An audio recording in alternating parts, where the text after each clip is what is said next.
1.5 ಗಂಟೆ. ಸೊ ಆರಾಮಾಗಿ ಮೈಸೂರಿಗೆ ಬಂದು ಹೋಗ್ತಾನೆ ಇರ್ತೀವಿ. ಸೊ ಆ ಥರ ಇದ್ರೆ ಡೆಫಿನೆಟ್ಲಿ ಇದು ಇರಕ್ಕೆ ಚಂದ ಅಲ್ಲ ಯಾವಾಗಲೂ ಇಲ್ಲಿ ಕೆಲಸ ಹೆಂಗಿರುತ್ತೆ ಹಂಗೆ. ಮದುವೆಗಳಲ್ಲಿ ನಮ್ಮದೇ ಆದ ಇಷ್ಟವಾದ ತಿನಿಸು ಮಾಡಿಸ್ಕೋಬೇಕು ಅನ್ನೋದು ಎಲ್ರಿಗೂ ಆಸೆ ಇರುತ್ತೆ. ಆ ರೀತಿ ನಿಮ್ಗಾಗ್ಬೋದು ಅಥವಾ ನಿಮ್ಮ ಉದ್ಯೋಗಕ್ಕಾಗ್ಬೋದು, ಆ ರೀತಿ ಯಾವುದಾದ್ರೂ ಅಡುಗೆ ತಿನಿಸು ಮಾಡ್ತಾರೆ ಅಂತ? ಹಂಗೆಲ್ಲ ಏನಿಲ್ಲ. ಅದೆಲ್ಲ ಫ್ಯಾಮಿಲಿ ಎಲ್ಲರೂ ಸೇರಿ ಮೆನ್ಯೂ ಸೆಲೆಕ್ಟ್ ಮಾಡಿದ್ದಾರೆ. ಹೋಳಿಗೆ ಊಟ ಇರುತ್ತೆ, ಒಳ್ಳೆ ಒಬ್ಬಟ್ಟು ಊಟ ಹಾಕಬೇಕು ಅಂತ. ಸೊ ಅದಿರುತ್ತೆ.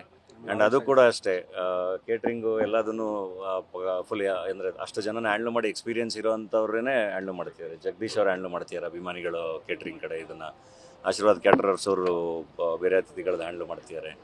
ಆ್ಯಂಡ್ ಎಲ್ಲದಕ್ಕಿಂತ ಹೆಚ್ಚಾಗಿ ಅರುಣ್ ಸಾಗರ್ ಅವರು ಸೆಟ್ಟು ಇದು ಎಲ್ಲ ಹಾಕ್ತಿದ್ದಾರೆ. ಅಂದರೆ ಆರ್ಟ್ ವರ್ಕ್ ಅವ್ರದ್ದಿರುತ್ತೆ. ಅಂದರೆ ಎಲ್ಲ ಸ್ನೇಹಿತರು, ಇವನ್ ಧ್ರುವ ಅವರು ಕೂಡ ಒಳ್ಳೆ ಫ್ರೆಂಡು. ಎಲ್ಲ ಸ್ನೇಹಿತರು ಸೇರ್ಕೊಂಡು ಇಲ್ಲ ಹಿಂಗೆ ಮಾಡೋಣ ಅಂತ. ಏಕೆಂದರೆ ನಾನು ಫಸ್ಟು ಶುರು ಮಾಡಿದ್ದು ಇಲ್ಲ ನಾನು ಸಿಂಪಲಾಗಿ ರಿಜಿಸ್ಟರ್ ಮ್ಯಾರೇಜ್ ಆಗ್ಬಿಡ್ತೀನಿ ಅಂತ ಶುರು ಮಾಡಿದೆ. ಬಟ್ ಅದು ಮನೆಯವರಿಂದ ಹಿಡಿದು ಸ್ನೇಹಿತರಿಂದ ಹಿಡಿದು ಎಲ್ಲರೂ ಇಲ್ಲ ಹಂಗೆ ಆಗಲ್ಲ, ಮತ್ತು ಸಪ್ರೇಟಾಗಿ ಸಾಕಷ್ಟು ಈವೆಂಟ್ಸ್ಗಳು ಮಾಡಬೇಕಾಗುತ್ತೆ, ಒಂದೇ ಕಡೆ ಮಾಡ್ಬಿಡೋಣ. ಆ್ಯಂಡ್ ಫ್ಯಾನ್ಸ್ಗಳಿಗಂತೂ ನಾವು ಸಪ್ರೇಟಾಗಿ ಈವೆಂಟ್ ಮಾಡಲೇಬೇಕಿತ್ತು. ಸೊ ಅವ್ರಿಗೂ ಒಂದೇ ಕಡೆ ಮಾಡೋಣ, ಸೊ ದಟ್ ಅವರು ಅದೊಂದು ಸೆಲೆಬ್ರೇಷನ್ದು ಭಾಗ ಆದರೆ ಅವರು ಆ್ಯಂಡ್ ನಂದು ಆಸೆ ಕೂಡ ಅದೇ ಆಗಿತ್ತು, ಫ್ಯಾನ್ಸ್ ಮುಂದೆ ಆಗಬೇಕು ಅನ್ನೋದು.